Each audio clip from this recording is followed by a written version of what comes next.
Be yourself. Alam kong pagod ka na sa sarili mo. Sa mga pagkakamali mo sa buhay. Alam ko ginagawa mo yung best mo pero sa huli, sablay pa rin. Pero okay lang yan. Sana tibahin mo pa. Hey, hey, Lord, I can feel your presence, putting all your peace in me. Lord, I can feel revival.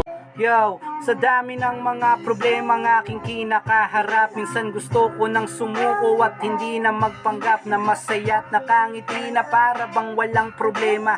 Lumaban man ng patas, ganun pa rin ang sistema. Walang kwenta na ang buhay, yan ang sabi ko noon. Ngunit kumapit, nagtiwala lang sa Panginoon. Madapa at masugatan man ako sa tinatahak, lang kung to'y pagsubok lang at di niya ko ipapahamak. Patawad po Ama kung ako'y makasalanan, at salamat po Ama, hindi mo ko pinabayaan. Ikaw naging sandalan nung ako ay balisa. Lubid kong kinakapitan, wala palang mapapala. Kaya ikaw, oo ikaw, walang kung meron kang problema, pero di yun solusyon ng buhay tol, wag mong ibenta. Maraming paraan, samahan mo lang ng dasal. Kakaiba pakiramdam kapag si Lord ang nagmahal.